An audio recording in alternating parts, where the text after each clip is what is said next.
ಈಗ ರಾಜ್ಯದ ಪ್ರಮುಖ ಸುದ್ದಿಯನ್ನು ನೋಡೋಣ. ಕರ್ನಾಟಕ ಟಾಪ್ 9 ನಲ್ಲಿ ಗಲ್ಫ್ ಯುದ್ಧದಿಂದಾಗಿ ಡೀಸೆಲ್ ಬೆಲೆ ಸುಮಾರು ₹8 ಏರಿಕೆಯಾಗಿದೆ. ಇದರಿಂದ ಕೆಎಸ್ಆರ್ಟಿಸಿ, ಬಿಎಂಟಿಸಿ ಸೇರಿದಂತೆ 4 ನಿಗಮಕ್ಕೆ ಕೋಟ್ಯಂತರ ರೂಪಾಯಿ ಹೆಚ್ಚಿನ ಹೊರೆ ಬೀಳ್ತಾ ಇದೆಯಂತೆ.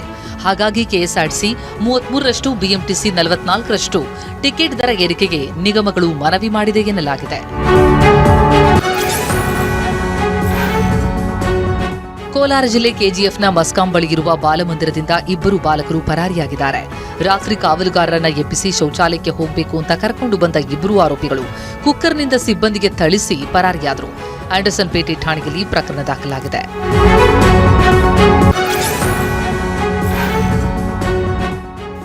ರಾಜ್ಯಾದ್ಯಂತ ಆಹಾರ ಇಲಾಖೆ ಅಧಿಕಾರಿಗಳು ಹೋಟೆಲ್ ಹಾಗೂ ರೆಸ್ಟೋರೆಂಟ್ಗಳ ಮೇಲೆ ದಾಳಿ ಮಾಡುತ್ತಿದ್ದಾರೆ.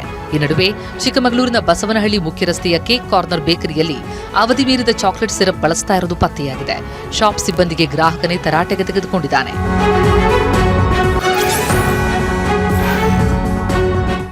ಶ್ರೀ ಕೇದಾರಪೀಠದ ಕೇದಾರನಾಥೇಶ್ವರ ದೇಗುಲದ ಪ್ರಧಾನ ಅರ್ಚಕರಾದ ಗುರುಲಿಂಗಯ್ಯ ದುಂಡಯ್ಯ ಹಿರೇಮಠ ಲಿಂಗೈಕ್ಯರಾಗಿದ್ದಾರೆ. ಅನಾರೋಗ್ಯದಿಂದ ಬಳಲ್ತಾ ಇದ್ದ ಗುರುಲಿಂಗಯ್ಯ ರಾತ್ರಿ ಶಿವೈಕ್ಯರಾಗಿದ್ದು ಅಪಾರ ಭಕ್ತವೃಂದವನ್ನ ಅಗಲಿದ್ದಾರೆ.